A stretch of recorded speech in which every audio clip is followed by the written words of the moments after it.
সোনার বাপজানেরা, যুবক ভাইরা, বাজান রে, আমি যে কথাটা বলতেছি রে বাবা, আর আমাদের ওমরের জামানায় এমন একটা বিচার ছিল রে বাবা। ওমরের জামানায় কিন্তু বাজান একটা মক্খর গাঁজাখোর খুঁজে পাওয়া যাইতো না। জোরে কম ও মুসলমান, একটা যুবকের নাম বলেন আব্দুল্লাহ। নামটা কি বাবা? আর একটু জোরে কম।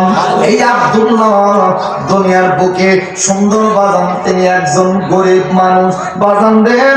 যেরকম আমার মিনহাজ ভাই নাকি, হ্যাঁ মিনহাজ ভাই, কিন্তু বাজান তিনি একজন গরিব মানুষ, তাই না বাবা? ও মুসলমান, তার দ্বারা আজকে এত সুন্দর একটা মাহফিল, ঠিক কিনা? ও মুসলমান, এইরকম একটা গরিব সন্তান, তিনার নাম আব্দুল্লাহ। বাজান রে, আমি কিন্তু সাক্ষীটা বলে দেব, পাঁচটা ফিনিশিং দিতে লাগবে মাত্র 3 থেকে 4 মিনিট। আর আমি যে কথাটা বাজান তুলে ধরলাম, এই কথাটা বাজান একটা হৃদয় বিদয় একটা ঘটনা এবং কান্না ভেজা কণ্ঠরে বাবা। ভাইরা আমার, ইনশাআল্লাহ আমি বলবো রে বাবা।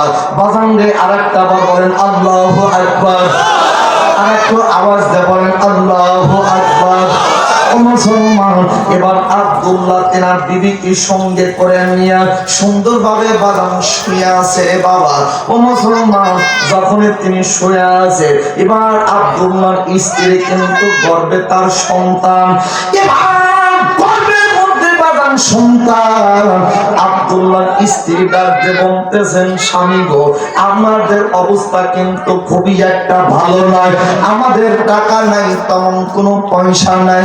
কত মানুষ দিন দেশে যায়, তারা কিন্তু দুনিয়ার বুকে তারা কিন্তু ব্যবসা বাণিজ্য করে, তুমি কি একটা বার তুমি বিদেশে যাইতে পারো না? ইয়ামিন দেশটা কিন্তু অনেক টাকার দেশ রে বাবা, আপনি কি সেই দেশে একটু যাইতে পারবেন কিনা? ভাইরা আমার, প্লিজ আপনাকেও উঠবেন না রে বাবা। এই তো বলেন, আমি তো প্রতিবন্ধী মানুষ, আমার জীবনে কিন্তু আমি কোনো কারো ক্ষতি করিনি রে বাবা। হয়তো আমার হাতের গুনাহ থাকতে পারে, পায়ের তো কোনো গুনাহ নাই। আল্লাহ তার কারণেই আল্লাহ আজকের দোয়াটা কবুল করবে। জোরে বলুন আমিন। সোনার বাপ জানেরা, যুবক ভাইরা, এই জন্য বাগান কথাটা আমি যখন তুলে ফেলেছি, এবার বিবি ডাকতে বলতেছে, স্বামী গো, আপনি কি বিদেশে একটু যাইতে পারবেন না? এবার ডাকতে বলতেছেন, স্বামী ডাকতে পাই, বিবি রে, আমি যদি বিদেশে যাই, আমার বৃদ্ধ মা নাই, বাবা নাই, তোমাকে আমি দুনিয়ার বুকে কার কাছে রেখে যাব? কারণ তোমাকে কোনো বহিরাগত মানুষ তোমাকে টিজিং করতে পারে, যুবকরা তোমাকে অনেক ডিস্টার্ব করতে পারে।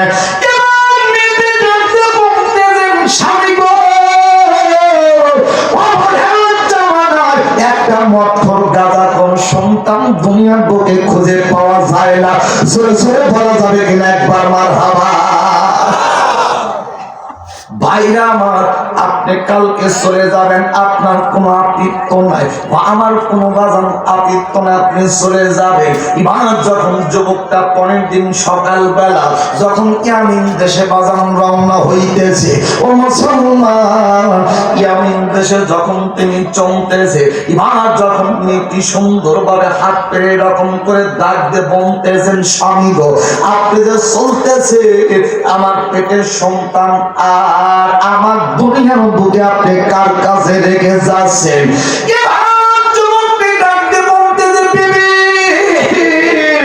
আমি দুনিয়ার বুকে আমি আপনাকে আমার আল্লাহর কাছে আমি রেখে গেলাম। জোরে জোরে বলা যাবে একবার মারহাবা। সোনার বাপ জানেরা, যুবক ভাইরা, এবার যখন যুবকটা আল্লাহর কাছে রেখে যাচ্ছে, আমাদের যদি বাজান রিজিক না থাকে কার কাছে চাবো?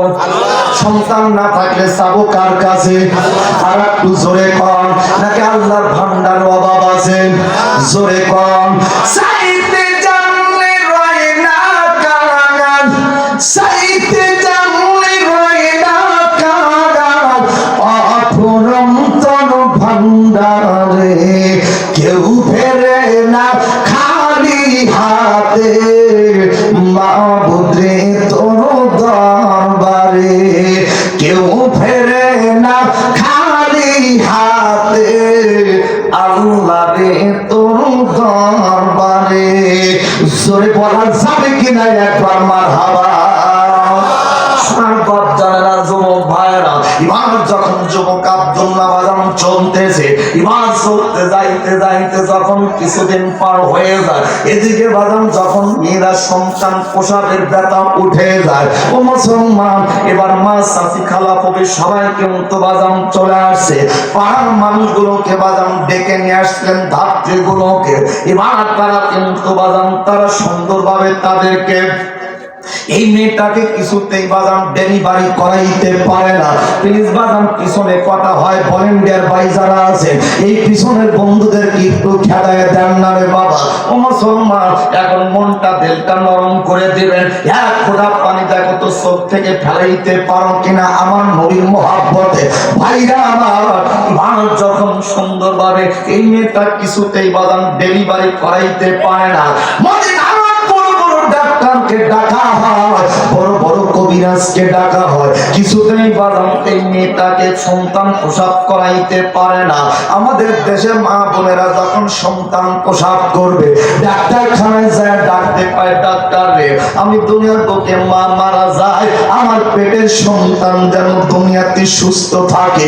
কথা বলেন ঠিক কিনা? জোরে কন। কি বলবো প্রসবের ব্যথা, মা বিনে সেই ব্যথা কেউ তো বুঝে না। আমার মা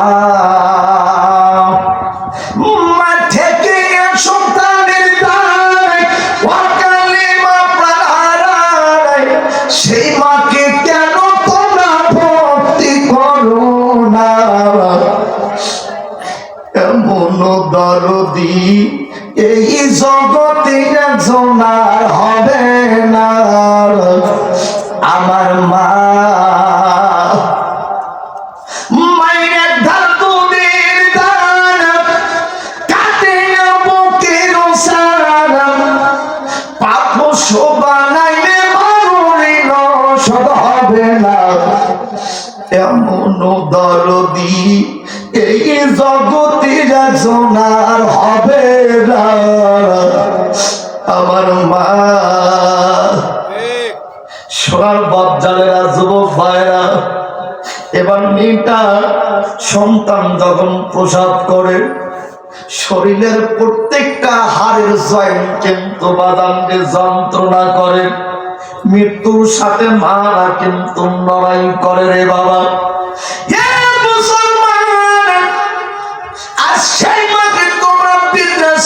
পাঠায়া দাও, তোমার মতো কুলাঙ্গার সন্তান মা জন্ম দিতে যা ভুল করে। কথা বলেন ঠিক কিনা? খোকার এখন অফিস আছে, ডাকে সবাই স্যার, বড় বড় বাড়ি গাড়ি হয়েছে সংসার, খোকার হয়েছে সংসার। তাই তো আমি খোকার বোঝা, তাই তো খোকা দিল এমন সাজা, বৃদ্ধাশ্রমে রেখে খোকার দিল আমায় ফাঁকি। আমি বৃদ্ধাশ্রমে আছি, আমি বৃদ্ধাশ্রমে আছি। জোরে বলা যাবে কিনা একবার মারহাবা। যুবক ভাই, আমার রস কি বোঝা যায় তো?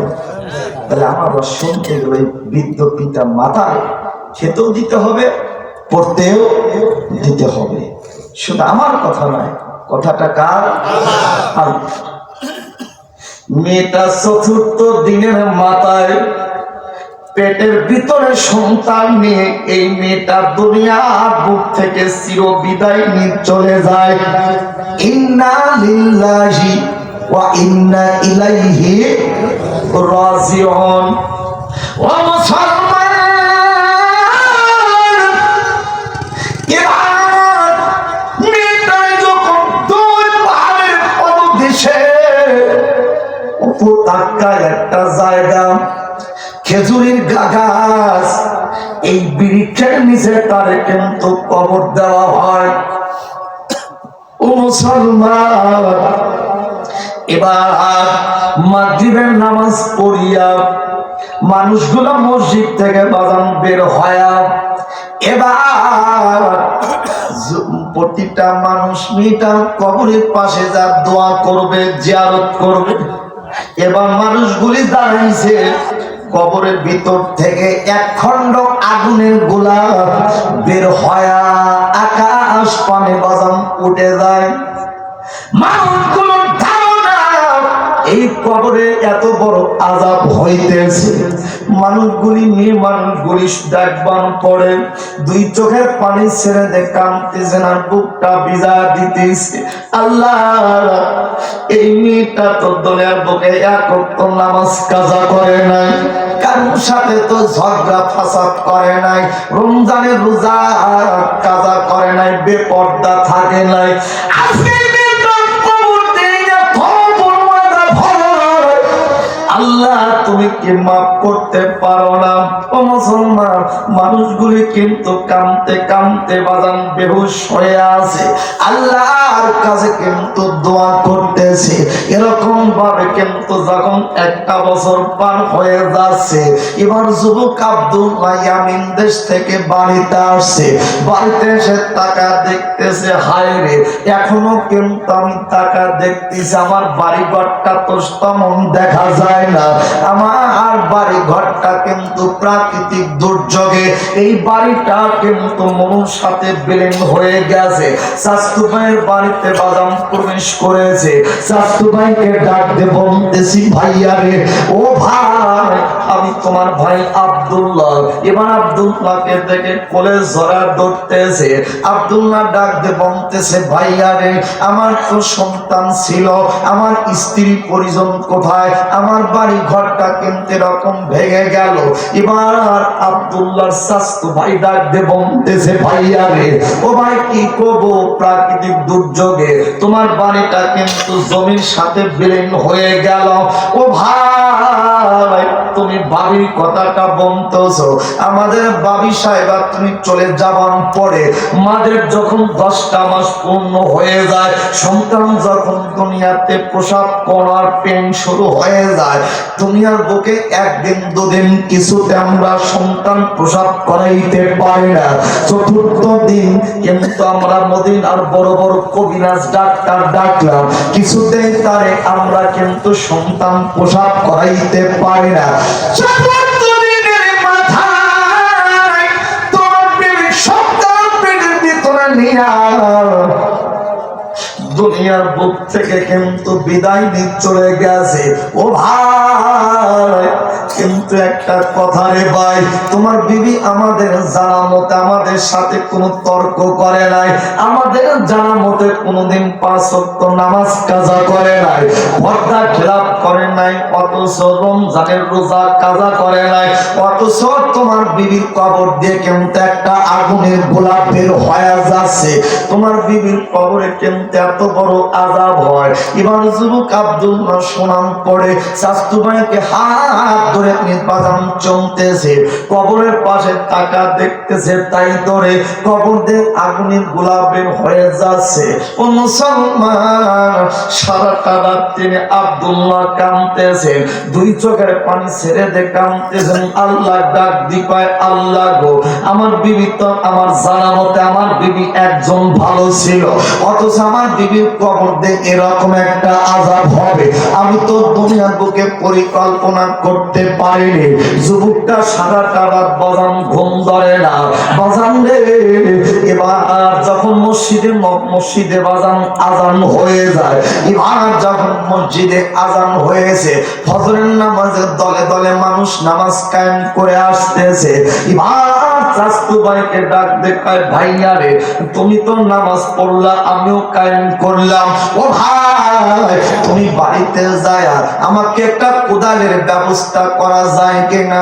এবার শাস্তু ভাই যখন কোদালের বাজান ব্যবস্থা করে দিয়েছে, এবার যুবক আব্দুল্লাহ কোদালটা নিয়ে কবরের পাশে কিন্তু বাবা দাঁড়াইছে।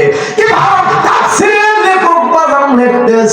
সুন্দর ভাবে কিন্তু যুবক আব্দুল্লাহ কবরের পাশে দাঁড়ায় আল্লাহ ডাকতেছে, আর দুই চোখের পানি দিয়ে কাঁদতেছে, আর আল্লাহ ডাকতেছে, ইন্নাল্লাযীনা ক্বালু রাব্বুনাল্লাহু ফালা খাউফুন আলাইহিম ওয়া লাহুম ইয়াহজানুন।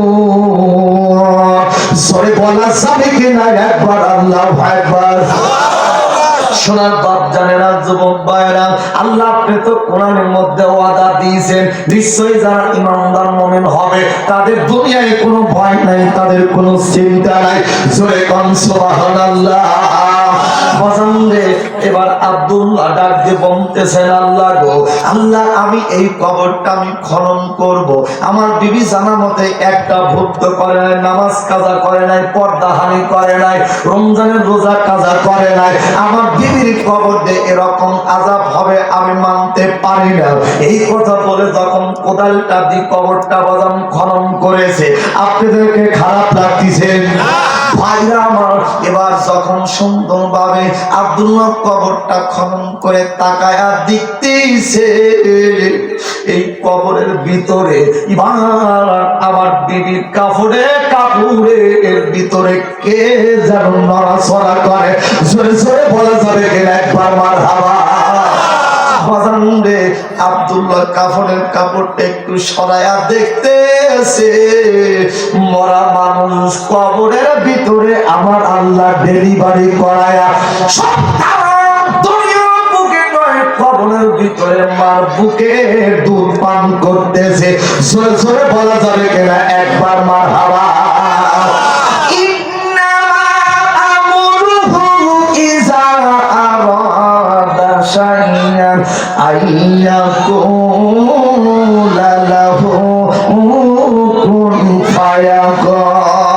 জোরে জোরে বলুন একবার আল্লাহু আকবার।